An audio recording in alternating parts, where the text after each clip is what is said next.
Hello दोस्तों, हमारे YouTube channel में आप सभी का स्वागत है। तो इस वीडियो में हम एचएल स्टॉक को डिस्कस करने वाले हैं। फर्स्ट ऑफ ऑल कुछ इंपॉर्टेंट अपडेट्स हैं जिनको डिस्कस करेंगे एंड उसके बाद हम स्टॉक की टेक्निकल्स के ऊपर भी डिस्कशन करने वाले हैं। मगर उससे पहले चैनल पर नए हो तो सब्सक्राइब जरूर से कर लेना। चलो शुरू करते हैं फर्स्ट अपडेट से। फर्स्ट अपडेट है यहाँ पर फोर्थ प्रोडक्शन लाइन को लेकर। कही जा रही है कि डिफेंस सेक्टर की दिग्गज कंपनी हिंदुस्तान एरोनॉटिक्स अपना चौथा प्रोडक्शन लाइन शुरू करने जा रही है। 2026 में यह ऑपरेशनल हो जाएगा, जिसकी कैपेसिटी 6 एयरक्राफ्ट तैयार करने की है। कहने का मतलब यह है कि फिलहाल के समय में एचएल की 3 प्रोडक्शन लाइन है, जिसके अंदर पर ईयर 24 एयरक्राफ्ट तैयार किए जाते हैं। वर्तमान समय में ये प्रोडक्शन लाइन के अंदर तेजस मार्क 1 एयरक्राफ्ट की प्रोडक्शन की जाती है। अब यहाँ पर फोर्थ प्रोडक्शन लाइन की बातें कही जा रही है कि फोर्थ प्रोडक्शन लाइन जो है ये शुरू होने जा रही है। 2026 में यह ऑपरेशनल हो जाएगी, जिसकी कैपेसिटी 6 एयरक्राफ्ट पर ईयर की है। मतलब अगर हम ये चारों प्रोडक्शन लाइन को ऐड कर लें एक साथ में तो पर ईयर कैपेसिटी हो जाएगी एचएल की 30 एयरक्राफ्ट की। ठीक है, तो चलो अच्छी बात है। लेकिन यहाँ पर एक बड़ी प्रॉब्लम ये है कि जब तक भारत की निर्भरता रहेगी एयरक्राफ्ट्स की इंजन्स को लेकर दूसरे देशों के ऊपर, तब तक जो प्रॉब्लम्स हैं ये काफ़ी ज़्यादा रहने वाले हैं। ठीक है, तो ये एक बहुत ही बड़ी प्रॉब्लम है। ठीक है, अब चलो हम सेकेंड अपडेट को डिस्कस करते हैं, जो कि काफी अच्छी अपडेट है। रक्षा मंत्रालय का लक्ष्य मार्च 2025 तक 156 प्रचंड एलसीएच की खरीद को अंतिम रूप देना है। ठीक है, न्यू ऑर्डर से रिलेटेड यहां पर खबर आ रही है। थोड़ा विस्तार से हम इसे समझते हैं।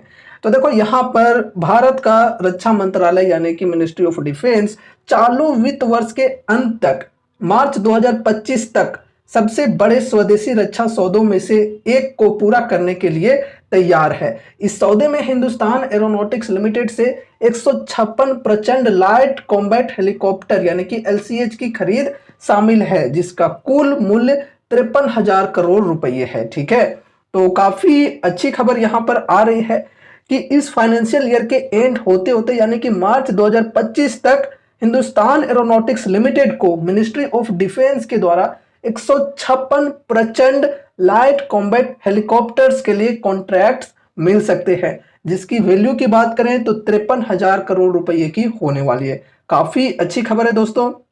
एंड ये जो ऑर्डर है ये काफी बड़ी ऑर्डर है।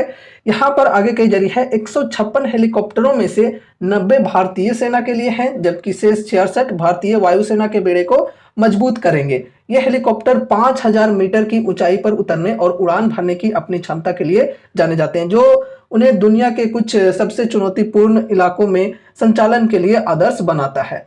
प्रचंड एलसीएच आधुनिक हथियारों की एक श्रृंखला से लैस है, जिसमें हवा से हवा और हवा से जमीन पर मार करने वाली मिसाइलें शामिल हैं, जो इसकी लड़ाकू प्रभावशीलता को बढ़ाती है। ठीक है, तो यहाँ पर देखा जाए तो काफी अच्छी खबर है।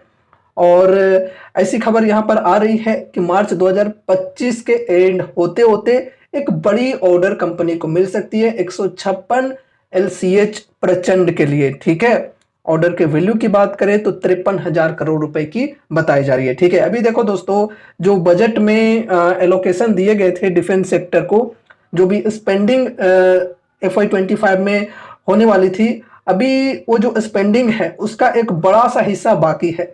तो जो भी हिस्सा बाकी है वो ये 3 महीनों के अंदर हमें देखने को मिल जाएंगे, ताकि नेक्स्ट बजट में फिर नेक्स्ट एलोकेशन दिया जाए, नेक्स्ट स्पेंडिंग किया जाए। ठीक है, तो हो सकता है कि यहाँ पर अभी काफी बेहतरीन तरीके से 3 महीने में डिफेंस कंपनीज को ऑर्डर्स मिल सकते हैं। ठीक है, अब यहाँ पर चलो टेक्निकल्स को थोड़ा डिस्कस करते हैं। जो अभी हमने डिस्कस किया कि डिफेंस स्पेंडिंग को लेकर कि ये 3 महीनों में काफी बेहतरीन तरीके से ऑर्डर्स मिल सकते हैं, तो इसी वजह से अभी डिफेंस स्टॉक्स में हमें पिछले कुछ दिनों से बढ़िया रैली देखने को मिल रही है। ठीक है, एचएल के अंदर देखो पिछले ट्रेडिंग डे में 5% की तेजी आई थी, तो इस न्यूज के वजह से तेजी बनी हुई है। साथ ही साथ अभी देखो बजट आने वाली है, बजट में एक्सपेक्टेशन अच्छी है कि डिफेंस सेक्टर को पिछले साल के मुकाबले इस बार अच्छा एलोकेशन दिया जा सकता है। ठीक है, ज़्यादा एलोकेशन दिया जा सकता है, बढ़िया परसेंटेज में एलोकेशन में ग्रोथ हो सकती है। तो इस प्रकार की भी एक्सपेक्टेशंस हैं और इस वजह से डिफेंस कंपनियों के स्टॉक्स के अंदर हमें बढ़िया तेजी देखने को मिल रही है। अब देखो दोस्तों, एचएल ये जो कंपनी है ये एयरक्राफ्ट्स एंड हेलीकॉप्टर्स वगैरह की मैन्युफैक्चरिंग करती है।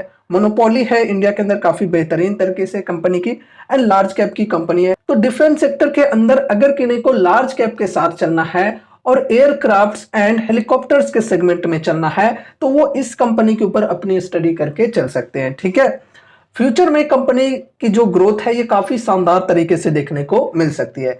फिलहाल अगर हम इनके ऑर्डर बुक की बात करें तो तकरीबन 1.25 लाख करोड़ की है। ठीक है, काफी शानदार ऑर्डर बुक है। ये शानदार ऑर्डर बुक हमें गाइडेंस देती है कंपनी की फ्यूचर रेवेन्यू ग्रोथ की। ठीक है, ये जो ऑर्डर बुक है दोस्तों, ये जो वैल्यू है, ये आगे चलकर जैसे जैसे कंपनी इसे एग्जीक्यूट करेगी वैसे वैसे ये वैल्यू कंपनी के रेवेन्यू एंड प्रॉफिट्स के अंदर कन्वर्ट होंगे। ठीक है, तो फ्यूचर में ये जो ऑर्डर बुक है इसके माध्यम से कंपनी की रेवेन्यू एंड प्रॉफिट्स के अंदर शानदार ग्रोथ देखने को मिल सकती है। ठीक है, ये मैं अप्रॉक्स वैल्यू बता रहा हूं।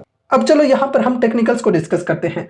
देखो दोस्तों, पहले क्या था कि ये जो ट्रेंड लाइन है इसे स्टॉक जो है ये एज अ रेजिस्टेंस रिस्पेक्ट दे देकर नीचे साइड में शिफ्ट होते जा रही थी। फिर यहाँ पर ब्रेकआउट मिला, फिर कंसोलिडेशन हुआ और उसके बाद फिर ये जो ट्रेंड लाइन है पहले रेजिस्टेंस बनी हुई थी उसे एज अ सपोर्ट स्टॉक ने रिस्पेक्ट दिया, प्राइस ने रिस्पेक्ट दिया एंड सपोर्ट के लेवल से यहाँ पर बाइंग इंटरेस्ट हमें देखने को मिली है। यहाँ पर कुछ समय भी इन्वेस्टर्स को मिला था बाइंग करने के लिए, हमने उस वक्त डिस्कस भी किया था और स्टॉक के अंदर लगभग -33% की डिस्काउंट मिल रही थी। ठीक है, तो बाइंग करने का अच्छा मौका था, सपोर्ट के लेवल पर था स्टॉक, डिस्काउंट भी बढ़िया था।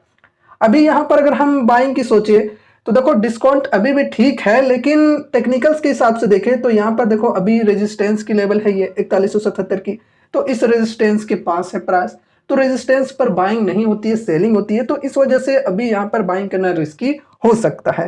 ठीक है, बाकी अगर कोई इस प्रकार से सोचते हैं कि नहीं मुझे सपोर्ट एंड रेजिस्टेंस से कोई मतलब नहीं है, मेरे हिसाब से डिस्काउंट ठीक है, तो यहाँ पर मैं एसआईपी स्टार्ट कर सकता हूँ। 20% से प्लस की डिस्काउंट अभी मिल रही है, तो इस प्रकार की अगर सोच है तो फिर यहाँ पर आप अपने हिसाब से एसआईपी करने की सोच सकते हो। बाकी दोस्तों देखो, अभी Q3 एंड बजट ये कुछ दो बड़े इवेंट्स हैं। ठीक है, तो इन दोनों चीजों का थोड़ा सा वेट करके अगर आप लोग चलोगे, इन दोनों चीजों के अंदर कंफर्मेशन जब आपको मिल जाएगी तो उस हिसाब से आप लोग अगर एंट्री लोगे तो ज्यादा बेहतर फिर हो सकता है। ठीक है, फिर से आपको मैं समझाता हूं। Q3 में कंपनी के नंबर्स जैसे आते हैं या फिर बजट के अंदर जिस प्रकार से डिफेंस सेक्टर को गवर्नमेंट के द्वारा सपोर्ट मिलती है उसी के अनुसार यहां पर आप लोग अपनी इन्वेस्टमेंट कर सकते हो। ठीक है, तो ये ध्यान में रखकर चलना है, थोड़ा सा अगर आप वेट करके चलते हो तो ज्यादा बेहतर फिर हो सकता है। ठीक है, और बाकी लॉन्ग टर्म के लिए कंपनी अच्छी है। और दोस्तों देखो, यहाँ पर हमने जो भी चीज़ों को डिस्कस किया है वो सिर्फ और सिर्फ एजुकेशनल पर्पज से किया है।